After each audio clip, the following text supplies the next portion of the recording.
ಎಲ್ರಿಗೂ ನಮಸ್ಕಾರ, welcome back to my channel. Blog ಮಾಡಿ ತುಂಬ ದಿನನೇ ಆಗ್ಬಿಟ್ಟಿತ್ತು, ಯಾಕೋ ಗೊತ್ತಿಲ್ಲ. ಬೆಡ್ತಿಂದ ಬಂದಾಗಿಂದ ನಂಗೆ ಏನು ಮಾಡೋಕ್ಕೂ ಒಂಥರ ಇಂಟ್ರೆಸ್ಟೇ ಇರಲಿಲ್ಲ. ಫುಲ್ ರೆಸ್ಟ್ ತೊಗೊಬಿಟ್ಟಿದ್ದೀನಿ. ಒಂದು 15-20 ಡೇಸಿಂದ ಕರೆಕ್ಟಾಗಿ ಬ್ಲಾಗ್ ಮಾಡ್ತಿಲ್ಲ. ಮತ್ತು ಮನೇಲೂ ಅಷ್ಟೇ ಏನು ಕೆಲಸ ಮಾಡೋಕ್ಕೂ ಮನಸ್ಸೇ ಆಗ್ತಿಲ್ಲ. ಈ ಥರ ಆಗ್ಬಿಟ್ಟೈತೆ. ಬೆಟ್ಟದಿಂದ ಬಂದಮೇಲೆ ಒಂದೇ ಒಂದು ಬ್ಲಾಗ್ನ ಶೂಟ್ ಮಾಡ್ಕೊಂಡಿದ್ದೀನಿ. ಅದು ಲಾಸ್ಟ್ ಸಂಡೇ ನಾನು ಶೂಟ್ ಮಾಡ್ಕೊಂಡಿದ್ದು. ಈ ಸಂಡೇ ಅಲ್ಲ, ಲಾಸ್ಟ್ ಸಂಡೇ. ಅದನ್ನು ಎಡಿಟು ಮಾಡಿರಲಿಲ್ಲ. ಈಗ 3 ದಿವಸದಿಂದ ಎಡಿಟ್ ಮಾಡೋಕ್ಕೆ ಕೂತ್ಕೊಂಡು ಅದನ್ನು ಎಡಿಟ್ ಮಾಡಿ ಮುಗ್ಸೋಕ್ಕೆ 3 ಡೇಸ್ ಟೈಮ್ನ ತೊಗೊಂಡಿದ್ದೀನಿ. ಇವತ್ತು ಕಂಪ್ಲೀಟ್ ಆಯಿತು ವಿಡಿಯೋ. ಅದಕ್ಕೆ ವಾಯ್ಸ್ ಓವರ್ ಕೊಟ್ಟು ಎಡಿಟ್ನ ಮುಗಿಸಿ ಇವತ್ತು ಡೌನ್ಲೋಡ್ ಮಾಡಿ ಇಟ್ಟಿದ್ದೀನಿ. ಆ ವ್ಲಾಗ್ನ ಅಪ್ಲೋಡ್ ಮಾಡಿದ ನಂತರ ಈ ವ್ಲಾಗ್ನ ಅಪ್ಲೋಡ್ ಮಾಡ್ತೀನಿ. ಹೇಳಿದ್ನಲ್ಲ, ಏನೋ ಒಂಥರ ಇಂಟ್ರೆಸ್ಟೇ ಇಲ್ಲ, ಏನು ಮಾಡೋಕ್ಕೂ ಇಂಟ್ರೆಸ್ಟ್ ಇಲ್ಲ, ವ್ಲಾಗ್ ಮಾಡೋಕ್ಕೂ ಇಂಟ್ರೆಸ್ಟ್ ಇಲ್ಲ. ಈ ಕಡೆ ಟೈಲರಿಂಗ್ ಮಾಡೋಕ್ಕೂ ಇಂಟ್ರೆಸ್ಟ್ ಇಲ್ಲ. ಬಟ್ಟೆಗಳೆಲ್ಲ ತುಂಬ ಇದ್ದಾವೆ, ಅದನ್ನು ಸ್ಟಿಚ್ ಮಾಡಿಲ್ಲ, ಎಲ್ಲ ಹಂಗಾಗಿ ಇಟ್ಕೊಂಡ್ಬಿಟ್ಟಿದ್ದೀನಿ. ಇವತ್ತಾದರೂ ವ್ಲಾಗ್ ಮಾಡೋಣ ಅಂತ ಅಂದ್ಬಿಟ್ಟು ಕೂತಿದ್ದೀನಿ ನೋಡಿ. ಮತ್ತು ಈ ಮಿಷಿನ್ದು ಸ್ವಲ್ಪ ಪ್ರಾಬ್ಲಮ್ ಆಗಿಬಿಟ್ಟೈತೆ. ನಾನು ಬೆಟ್ಟಕ್ಕೆ ಹೋಗೋಕ್ಕಿಂತ ಮುಂಚೆನೇ ಹೇಳಿದ್ದೆ ಆ ವ್ಲಾಗಲ್ಲಿ. ಮಿಷಿನು ಕೆಟ್ಟೋಗ್ಬಿಟ್ಟೈತೆ, ರಿಪೇರಿ ಮಾಡಿಸಿ ತರಿಸಿದೆ ಅಂತ 1-2 ಸತಿ 2 ವ್ಲಾಗಲ್ಲೇನೋ ಹೇಳಿದ್ದೀನಿ. ಅದು ಮತ್ತೆ ಪ್ರಾಬ್ಲಮ್ ಕೊಡ್ತು. ನಾವು ಬೆಟ್ಟಕ್ಕೆ ಹೋಗೋದು ಹಿಂದಿನ ದಿನ ಕೆಟ್ಟೋಗಿತ್ತು ಅಂತ ಹೇಳಿದ್ದೆ ಅಲ್ವಾ. ಬೆಟ್ಟದಿಂದ ಬಂದಮೇಲೆ ಅದನ್ನು ರಿಪೇರಿ ಮಾಡಿಸಿ ತರಿಸ್ದೆ. ಮತ್ತು ಅದೊಂದು 2-3 ಅವರ್ ಸ್ಟಿಚ್ ಮಾಡ್ತಿದ್ದಂಗೆ ಸೇಮ್ ಅದೇ ರೀತಿ ಹೋಗಿ ಸೂಜಿ ಶಟಲ್ ಹತ್ರ ಹೋಗಿ ಲಾಕ್ ಆಗ್ತಿತ್ತು. ಅವರು ಟೈಮಿಂಗ್ಸ್ನ ಸೆಟ್ ಮಾಡಿದ್ದೀವಿ, ಮತ್ತು 30 ಮಿನಿಟ್ಸ್ ನಾವೇ ಸ್ಟಿಚ್ ಮಾಡಿನೂ ನೋಡಿದ್ದೀವಿ, ಏನೂ ಪ್ರಾಬ್ಲಮ್ ಆಗಿಲ್ಲ, ಮತ್ತು ಆ ರೀತಿ ಆಗಲ್ಲ ಅಂತ ಹೇಳಿದ್ರಂತೆ. ಬಟ್ ಅದು ಸೇಮ್ ಪ್ರಾಬ್ಲಮ್ ಆಗ್ತಿತ್ತು. ಆ ಮಿಷಿನ್ ಬಂದು ನಮ್ಮಮ್ಮ ಮನೇಲಿ ಇದ್ದಿದ್ದು. ಇದು ನನ್ನ ಹೊಸ ಮಿಷಿನು, 3 years ಬ್ಯಾಕ್ ತೊಗೊಂಡಿದ್ದು, ನನ್ನ ಮದುವೆ ಆದಮೇಲೆ ತೊಗೊಂಡಿದ್ದು. ಆ ಮಿಷಿನು ತುಂಬ ಅಂದರೆ ತುಂಬ ದಿನ ಆಗಿಬಿಟ್ಟಿತ್ತು.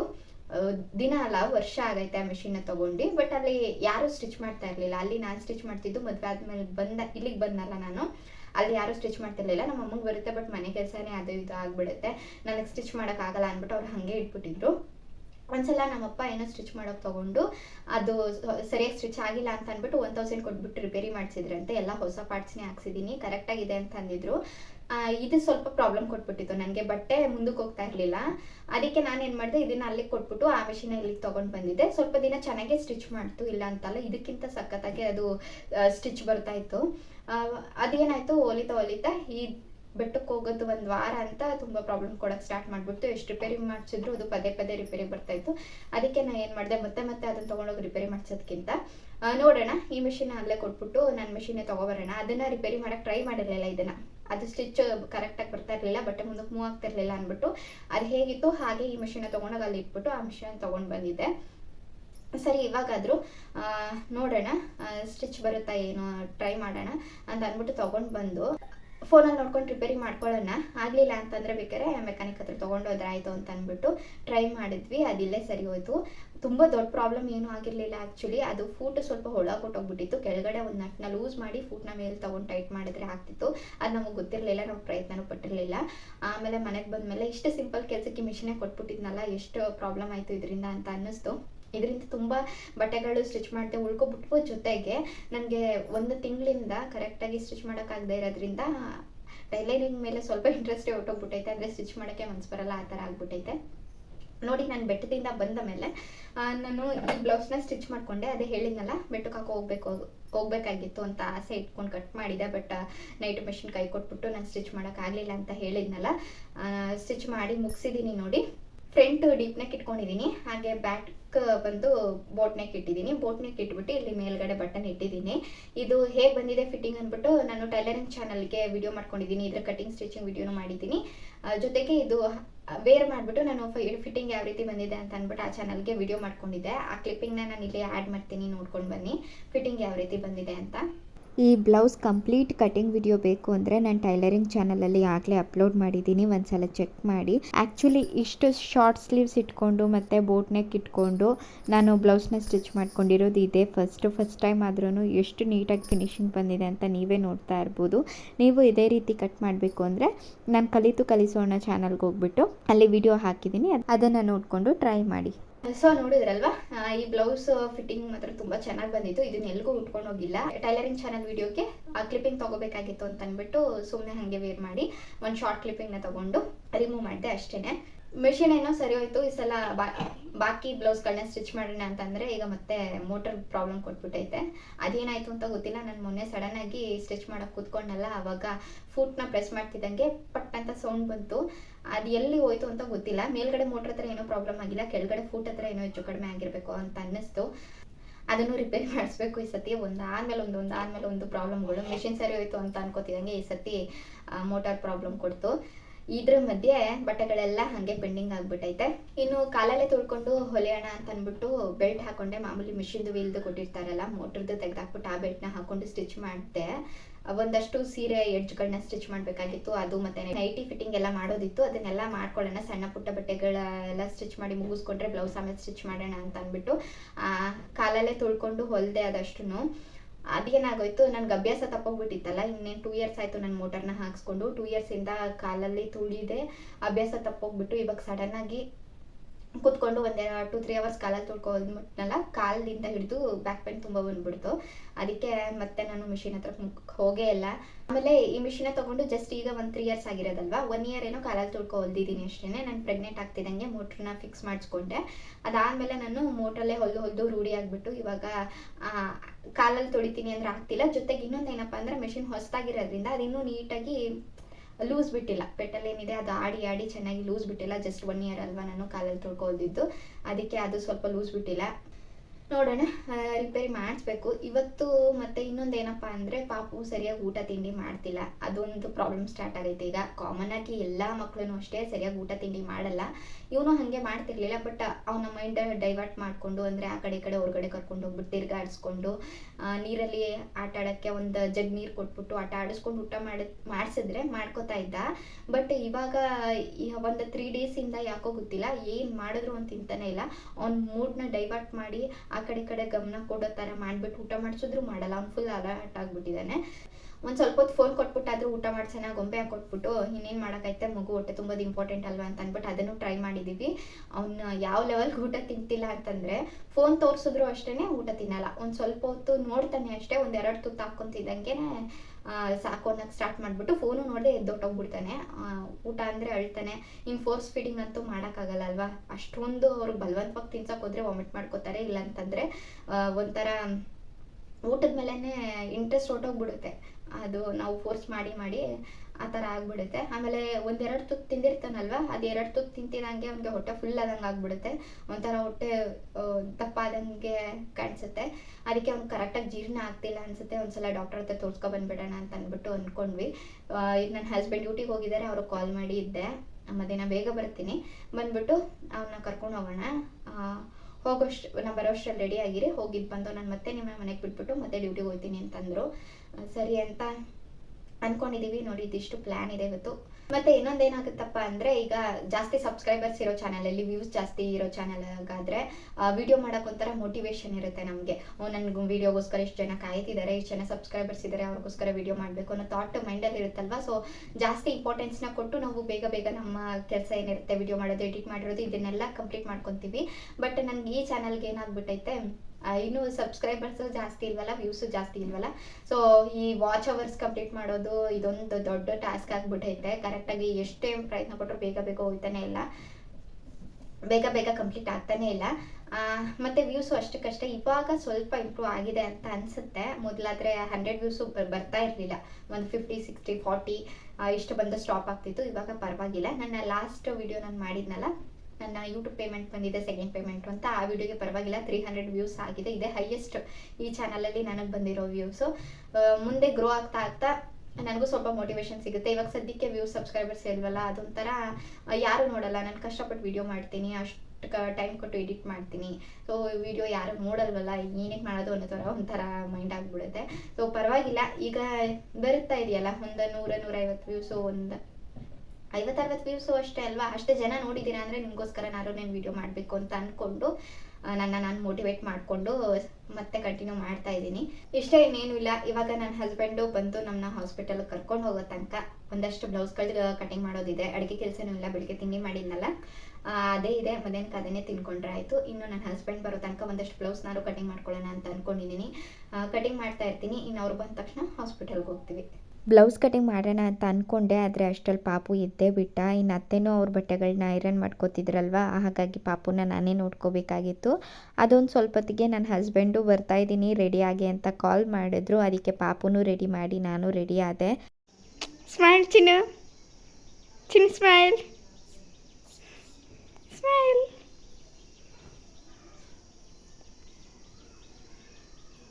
ಎಲ್ಲಾದರೂ ಹೋಗೋಣ ಅಂತಂದರೆ ಮಾತ್ರ ಗಲಾಟೆ ಮಾಡದೆ ರೆಡಿ ಮಾಡಿಸ್ಕೊತಾನೆ, ಅದೊಂದು ಅಡ್ವಾಂಟೇಜ್ ಇವಂದು. ಅದರಿಂದ ಬೇಗ ರೆಡಿ ಮಾಡಿ ನಾನು ರೆಡಿ ಆದೆ. ಚಿನ್ನಮ್ಮ ನಡಿ ಇಳಿಬೆ. ಹ್ಞೂ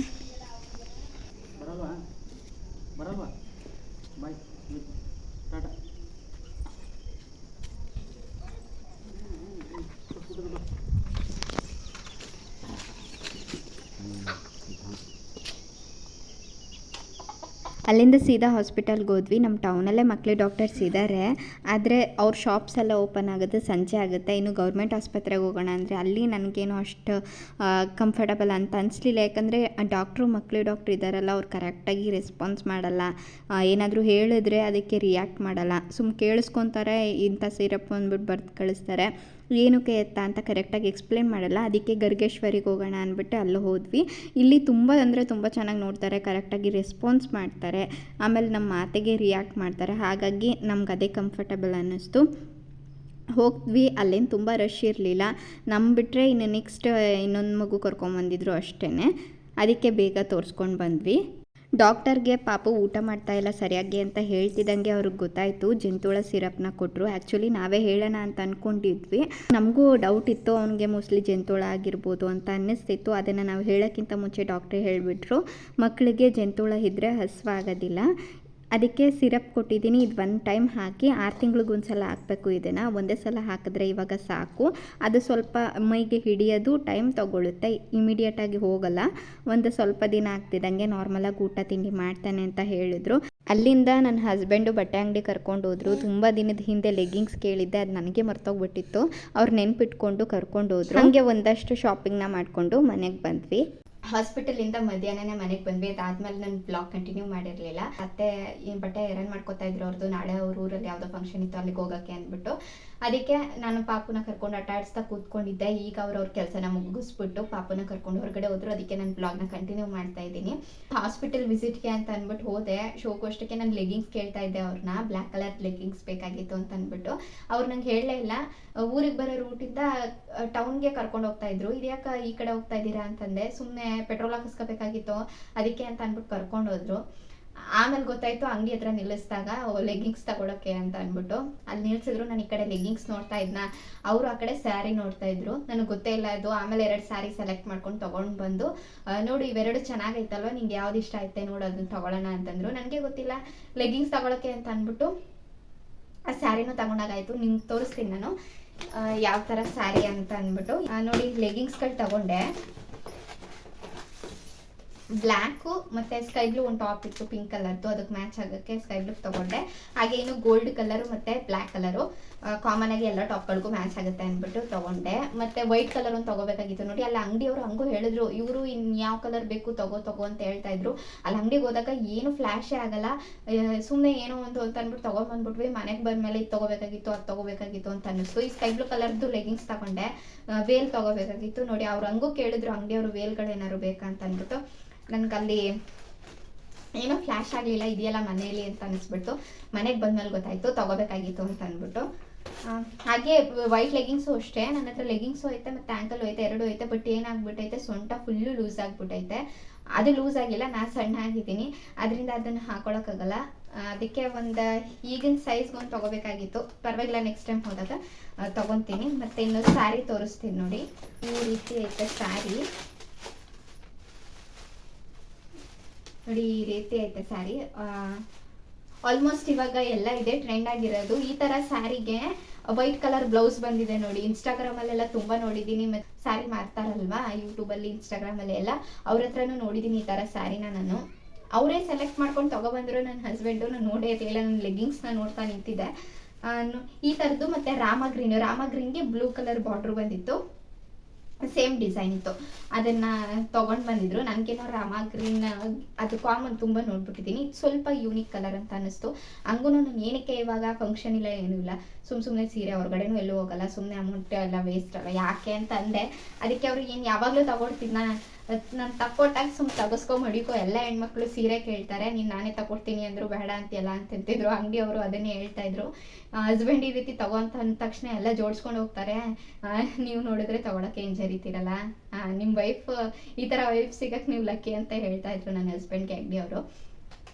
ಲಕ್ಕಿ ಅಂತ ಏನೂ ಇಲ್ಲ, ಈಗ ಗಂಡ ಹೆಂಡತಿ ಅಂತಂದಮೇಲೆ ಒಬ್ರು ಖರ್ಚು ಮಾಡೋರು ಇದ್ದಾರೆ ಅಂದಮೇಲೆ ಇನ್ನೊಬ್ರು ಸ್ವಲ್ಪ ಲಿಮಿಟಲ್ಲಿ ಹಿಡಿತದಲ್ಲಿ ಇರಬೇಕು. ಇಬ್ರು ಖರ್ಚು ಮಾಡೋರೇ ಆಗಿಬಿಟ್ರೆ ಸಂಸಾರ ಸಾಕ್ಸೋಕ್ಕೆ, ಸೇವಿಂಗ್ಸ್ ಮಾಡೋಕ್ಕೆ ಅಂತ ಅಂದ್ಬಿಟ್ಟು ಏನು ಉಳಿಯಲ್ಲ ದುಡ್ಡು ಅಲ್ವಾ. ಹಾಗಾಗಿ ನಾನು ಜಾಸ್ತಿ ಖರ್ಚು ಮಾಡಲ್ಲ. ಖರ್ಚು ಅಂತ ಅನ್ನೋದಕ್ಕಿಂತ ಹೆಚ್ಚಾಗಿ ಅವಶ್ಯಕತೆ ಇದೆ ತೀರಾ ನನಗೆ ಅಂತ ಅನ್ನಿಸ್ದಾಗ ಮಾತ್ರ ನಾನು ಅದಕ್ಕೆ ಅಮೌಂಟ್ ಹಾಕ್ತೀನಿ ಹೊರತು ಸುಮ್ಮನೆ ಈಗ ಹೋದ್ವಿ ತಗೋ ಅಂದ ತಕ್ಷಣ ತೊಗೊಂಡು ಜೋಡಿಸ್ಕೊಂಡು ಬರೋದು ಈ ಒಂದು ಕ್ಯಾರೆಕ್ಟರ್ ನಂದಲ್ಲ. ಕೆಲವ್ರಿಗಿರುತ್ತೆ ಕ್ರೇಜ್ ಇಲ್ಲ ಅಂತಲ್ಲ, ತಗೋಬೇಕು. ಆದರೆ ನಾನು ಎಲ್ಲೋ ಹೊರಗಡೆನೇ ಹೋಗಲ್ಲ ಅಲ್ವಾ, ಸುಮ್ಮನೆ ಹೊರಗಡೆ ಹೋಗದೆ ತೊಗೊಂಡು ಎಲ್ಲನೂ ತೊಗೊಬಂದು ಬೀರುಳು ಜೋಡಿಸೋದು ಏನಕ್ಕೆ ಅಂತ ಅಂದ್ಬಿಟ್ಟು ನಾನು ಅದನ್ನು ಅವಾಯ್ಡ್ ಮಾಡ್ತೀನಿ ಅಷ್ಟೇ. ಅಷ್ಟು ಬಿಟ್ಟರೆ ಇನ್ನೇನು ಇಲ್ಲ. ಸರಿ ಆಯ್ತು, ಅವರು ಪ್ರೀತಿಯಿಂದ ಕೊಡಿಸ್ತಿದಾರಲ್ವಾ, ಯಾಕೆ ಬೇಡ ಅನ್ನೋದು, ಅವ್ರು ಬೇಜಾರು ಮಾಡ್ಕೋತಾರೆ ಅಂತ ಅಂದ್ಬಿಟ್ಟು ತಗೊಂಡೆ. ಇದೇ ಥರದಲ್ಲಿ ಈಗ ವೈಟ್ ಬ್ಲೌಸ್ ಬರುತ್ತೆ ನೋಡಿ, ಈ ಥರ ಸ್ಯಾರೀಸಲ್ಲೇ ರನ್ನಿಂಗ್ ಬ್ಲೌಸು ಇದೆ ಮತ್ತು ವೈಟ್ ಬ್ಲೌಸು ಇದೆ ಡಿಸೈನ್ದು. ಅದು ಸಖತ್ ಟ್ರೆಂಡಲ್ಲಿದೆ ಇವಾಗ. ಅದನ್ನು ತೋರಿಸಿದ್ರು. ನನಗೇನು ಅದಿಷ್ಟ ಆಗಲಿಲ್ಲ. ಇದನ್ನು ಅಲ್ವಾ ನನ್ನ ಹಸ್ಬೆಂಡ್ ಸೆಲೆಕ್ಟ್ ಮಾಡಿದ್ದು ಪ್ರೀತಿಯಿಂದ, ಅದಕ್ಕೆ ನಾನು ಇದನ್ನೇ ತೊಗೊಂಡೆ. ಇದಕ್ಕೆ ಬ್ಲೌಸ್ ಯಾವ ರೀತಿ ಬಂದಿದೆ ಅಂತಲೂ ನೋಡಿಲ್ಲ ನಾನು. ಕಾಂಟ್ರಾಸ್ಟಲ್ಲಿ ಅಂತಂದರೆ ಬಾರ್ಡರ್ ಯಾವ ಕಲರ್ ಇದೆಯೋ ಆ ಕಲರಲ್ಲಿ ಬಂದಿರ್ಬೋದು ಅಂತ ಅಂದ್ಕೊಂಡಿದ್ದೀನಿ. ನೋಡಿ ಈ ಥರ ಐತೆ. ಈ ಕಲರು ಆ್ಯಕ್ಚುಲಿ ನಂಗೆ ಗೊತ್ತಿರಲಿಲ್ಲ. ನಾನು ಈ ಕಲರ್ ಇದೆಯಲ್ಲ ಬೇಬಿ ಪಿಂಕು ಅಂತ ಅಂದ್ಕೊಂಡೆ. ಅದಕ್ಕೆ ಅಂಗಡಿಯವರು ಪಿಂಕ್ ಅಲ್ಲ ನೋಡಿ, ಇದು ಪೀಚ್ ಕಲರ್ ಅಂತ ಅಂದರು. ಆ್ಯಕ್ಚುಲಿ ಸೀರೆ ಬಿಸ್ನೆಸ್ ಮಾಡೋರು ಗೊತ್ತು ಪರ್ಫೆಕ್ಟ್ ಕಲರ್ಗಳು, ಅದ್ರ ಹೆಸರುಗಳು ಬಾಟಲ್ ಗ್ರೀನ್ ಅಂತೆ, ಪೀಚ್ ಅಂತೆ, ಅದಂತೆ ಇದಂತೆ ಅಂತ ಅವ್ರು ಕರೆಕ್ಟಾಗಿ ಹೇಳ್ತಾರೆ. ಬಟ್ ನಮ್ಗೆ ಅಷ್ಟು ಐಡಿಯಾ ಇರಲ್ಲ ಸೀರೆ ಯಾವ ಥರದ್ದು ಮತ್ತು ಅದರದ್ದು ಕಲರ್ಸ್ಗಳ ನೇಮ್ ಎಲ್ಲ ಅಷ್ಟು ನಮ್ಗೆ ಐಡಿಯಾ ಇರಲ್ಲ. ಇನ್ನು ಬ್ಲೌಸು ನೋಡಿ ಸೆರಗಿ ಈ ರೀತಿ ಬಂದಿದೆ. ಕಾಂಟ್ರಾಸ್ಟಲ್ಲಿ ಬಾರ್ಡರ್ ಯಾವ ಕಲರ್ ಇದೆಯೋ ಆ ಕಲರ್ ಸೆರಗ್ ಬಂದಿದೆ ಇಲ್ಲಿ. ಬ್ಲೌಸು ಅಷ್ಟೇ ಗ್ರೀನಲ್ಲೇ ಇದೆ. ನಾನು ಹೇಳಿದ್ನಲ್ವ ಕಾಂಟ್ರಾಸ್ಟಲ್ಲಿ ಇದೆ ಅಂತ ಅಂದ್ಬಿಟ್ಟು ಗ್ರೀನಲ್ಲೇ ಬಂದೈತೆ ಬ್ಲೌಸು. ಇದಕ್ಕೆ ಪ್ರೈಸ್ ಬಂದು 1000 ಆಯಿತು. ಅದಕ್ಕಿಂತ ಜಾಸ್ತಿ ಅಮೌಂಟ್ನ ನಾನು ಸ್ಯಾರೀಸ್ಗಳಿಗೆ ಇನ್ವೆಸ್ಟ್ ಮಾಡಲ್ಲ ಖಂಡಿತ. ಇದೇನಾದರೂ ತುಂಬ ಕಾಸ್ಟ್ಲಿ ಆಗಿದ್ದರೆ ನಾನು ತೊಗೊತಾ ಇರಲಿಲ್ಲ. ನನ್ನ ಒಂದು ಏನಪ್ಪ ಅಂದರೆ ಮೈಂಡ್ಸೆಟ್ ಯಾವ ರೀತಿ ಅಂದರೆ ಸೀರೆಗಳಿಗೆಲ್ಲ ತಗೋಬೇಕು, ಬಟ್ ಇನ್ವೆಸ್ಟ್ ಮಾಡೋದು ಜಾಸ್ತಿ ಇನ್ವೆಸ್ಟ್ ಅಂದರೆ 2000 3000 ಈ ರೀತಿ ಅಂತೂ ನಾನು ತೊಗೊಳಕ್ಕೆ ಹೋಗಲ್ಲ. ನನ್ನ ಹತ್ರ ಹೈಯೆಸ್ಟ್ ರೇಟು ಅಂತಂದರೆ 2000 ರೂಪಾಯಿ ಸೀರೆ ಅದೇ ಇರೋದು. ಅದು ಪಾಪು ತೊಟ್ಲು ಶಾಸ್ತ್ರಕ್ಕೆ ತಗೊಂಡಿದ್ದು. ಇನ್ನು ಸ್ಯಾರೀಸ್ದು ನನ್ನ ಸ್ಯಾರೀಸ್ ಕಲೆಕ್ಷನ್ ವಿಡಿಯೋ ಮಾಡ್ತೀನಿ, ಅದರಲ್ಲಿ ನಾನು ತೋರಿಸ್ತೀನಿ ನಿಮಗೆ ಯಾವ್ಯಾವ ಸ್ಯಾರಿ ಇದ್ದಾವೆ. ನನ್ನ ಹತ್ರ ಸ್ಯಾರಿನೂ ಜಾಸ್ತಿ ಇಲ್ಲ, ಒಂದು 10-15 ಇರ್ಬೋದು ಅಷ್ಟೇ. ತೋರಿಸ್ತೀನಿ, ಎಷ್ಟಿದೆ ಅಷ್ಟೇ ತೋರಿಸ್ತೀನಿ. ಅದರಲ್ಲೇ ನಾನು ತುಂಬ ಸ್ಯಾರೀಸ್ಗಳನ್ನ ಇನ್ನೂ ಉಟ್ಕೊಂಡೇ ಇಲ್ಲ. ಇನ್ನು ಈ ಸ್ಯಾರಿ ಆಯಿತು. ಮತ್ತು ಪಾಪುಗೂ ಅಷ್ಟೇ ಡೈಲಿ ಯೂಸ್ಗೆ ಬಟ್ಟೆಗಳೆಲ್ಲ ತುಂಡಾಗ್ಬಿಟ್ಟಿತ್ತು, ಅದಕ್ಕೆ ಅವನಿಗೂ ಬಟ್ಟೆಗಳನ್ನ ತೊಗೊಂಡ್ವಿ. ಒಂದು 3 ಟೀ ಶರ್ಟು, 3 ಬಟನ್ ಶರ್ಟು ಮತ್ತು ಒಂದು 3 ಪ್ಯಾಂಟ್ ತೊಗೊಂಡ್ವಿ. ಡೈಲಿ ಯೂಸ್ಗಲ್ವಾ, ಸೊ ಸಿಂಪಲ್ಲಾಗಿ ಕಾಟನ್ ಟೀ ಶರ್ಟ್ಗಳು ಬರುತ್ತಲ್ಲ ಈ ಥರ ತೊಗೊಂಡೆ ಅಷ್ಟೇ. ನೋಡಿ ಈ ರೀತಿ. ಹಾಗೆ ಬಟನ್ ಶರ್ಟ್ಸ್ ನೋಡಿ ಈ ಥರ. ಇದಂತೂ ಸದ್ಯಕ್ಕೆ ಅವ್ನಿಗೆ ಆಗಲ್ಲ, ಬಟ್ ಇದೇನೋ ನೋಡಿದ ತಕ್ಷಣ ಇಷ್ಟ ಆಯಿತು, ಅದಕ್ಕೆ ತಗೊಂಡೆ. ಮಕ್ಕಳೇನು ಬೇಗ ಬೆಳ್ಕೊಂಡ್ಬಿಡ್ತವೆ ಬಿಡಿ. ಈಗಲೇ ಅವನಿಗೆ ಕಣ್ಮುಚ್ಚಿ ಕಣ್ಣು ಬಿಡೋಷ್ಟರಲ್ಲಿ 1.5 ವರ್ಷ ಆಗೋಯ್ತು. ಹಾಗೆಯೇ ಇನ್ನೊಂದು ಕಣ್ಮುಚ್ಚಿ ಕಣ್ಣು ಬಿಡೋಷ್ಟರಲ್ಲಿ ಇನ್ನೊಂದು 6 ತಿಂಗಳು ಕಳೆದ್ರೆ 2 ವರ್ಷ ಆಗಿಬಿಡುತ್ತೆ. ಆವಾಗ ಈ ಬಟ್ಟೆಗಳೆಲ್ಲ ಯೂಸ್ ಆಗ್ತವೆ. ಇವಾಗಲಾದರೂ ಬ್ಲೌಸ್ ಕಟಿಂಗ್ ಮಾಡೋಣ ಅಂದ್ಬಿಟ್ಟು ಕೂತ್ಕೊಂಡೆ ನೋಡಿ. ಇವ್ರದ್ದು ಬ್ಯಾಲೆನ್ಸ್ ಅಮೌಂಟ್ ಕೊಡಬೇಕಾಗಿತ್ತು, ಅದಕ್ಕೆ ಎಷ್ಟು ಕೊಡಬೇಕು ಯಾವುದ್ರದ್ದು ಕೊಡಬೇಕು ಅಂತ ಅಂದ್ಬಿಟ್ಟು ನಾನು ಒಂದು ಶಾರ್ಟ್ ನೋಟ್ಬುಕ್ಕಲ್ಲಿ ಬರ್ಕೊತೀನಿ ಎಲ್ಲ ಅಮೌಂಟ್ನು. ಇದರಿಂದ ನನಗೂ ಕನ್ಫ್ಯೂಷನ್ ಇರಲ್ಲ ಮತ್ತು ಕರೆಕ್ಟಾಗಿ ಲೆಕ್ಕ ಸಿಗುತ್ತೆ. ಹಾಗಾಗಿ ನನ್ನ ಕಸ್ಟಮರ್ಸ್ದು ಏನೇ ಅಮೌಂಟ್ ಬ್ಯಾಲೆನ್ಸ್ ಇತ್ತು ಅಂತಂದರೆ ನಾನು ಎಲ್ಲನೂ ಇಲ್ಲಿ ನೋಟ್ ಮಾಡ್ಕೊತಾ ಹೋಗ್ತೀನಿ. ಇದು ಮೆಜರ್ಮೆಂಟ್ ಬ್ಲೌಸ್ ಇದೆ ನೋಡಿ, ಇದು ನಾನೇ ಸ್ಟಿಚ್ ಮಾಡಿಕೊಟ್ಟಿದ್ದು ಅವ್ರಿಗೆ. ಇದುವರೆಗೂ ಒಂದು 6-7 ಬ್ಲೌಸ್ನ ಸ್ಟಿಚ್ ಮಾಡಿಕೊಟ್ಟಿದ್ದೀನಿ. ಈ ಬ್ಲೌಸ್ಗೆ ನಾನು ಸ್ಟಿಚ್ ಮಾಡಿಕೊಟ್ಟಿದ್ನಲ್ಲ ಇದೇ ಬ್ಲೌಸ್ ಕರೆಕ್ಟಾಗಿದೆ ಅಂದ್ಬಿಟ್ಟು ಮೆಷರ್ಮೆಂಟಿಗೆ ಕೊಟ್ಟಿದ್ದರು. ಮತ್ತು ಇವ್ರ ಮಗಳದು ಇದೇ ಬ್ಲೌಸು, ಅವ್ರದ್ದು ಕೂಡ ಕಟ್ಟಿಂಗ್ ಮಾಡಬೇಕು. ಒಂದು ಬ್ಲೌಸ್ ಕಟಿಂಗ್ ಮಾಡಿ ಮುಗಿಸ್ಬಿಟ್ಟು ಅಡುಗೆ ಮಾಡೋಣ ಅಂತ ಬಂದೆ ನೋಡಿ. ಇಲ್ಲಿ ನನ್ನ ಮಗ ಅವ್ನ ಫ್ರೆಂಡ್ ಜೊತೆಗೆ ಆಟಾಡ್ತಾ ಇದ್ದ. ಇವಳ ಹೆಸರು ಬೆಳ್ಳಿ ಅಂತ, ನಮ್ಮ ಪಕ್ಕದ ಮನೆ ಮಗು ಇದು. ನನ್ನ ಮಗನಿಗಿಂತ 1 ತಿಂಗಳು ದೊಡ್ಡವಳು ಅಷ್ಟೇ, ಇಬ್ಬರು ಸೇಮ್ ಏಜು. ಈ ಪುಟ್ಟ ಮಕ್ಕಳು ಒಟ್ಟಿಗೆ ಆಡೋದು ನೋಡೋಕ್ಕೆ ಒಂಥರ ಖುಷಿಯಾಗುತ್ತೆ ನೋಡಿ. ಈಗ ಸ್ವಲ್ಪ ದಿನದಿಂದ ಇವರು ಒಬ್ರಿಗೊಬ್ರು ರಿಯಾಕ್ಟ್ ಮಾಡಿಕೊಂಡು ಮಾತಾಡಿಕೊಂಡು ಆಟ ಆಡ್ತಾರೆ. ಅದಕ್ಕಿಂತ ಮುಂಚೆ ಅಕ್ಕಪಕ್ಕನೇ ನಿಲ್ಲಿಸಿದ್ರು, ಅಕ್ಕಪಕ್ಕನೇ ಕೂರಿಸಿದ್ರು, ಗೊತ್ತಾಗ್ತಿರ್ಲಿಲ್ಲ.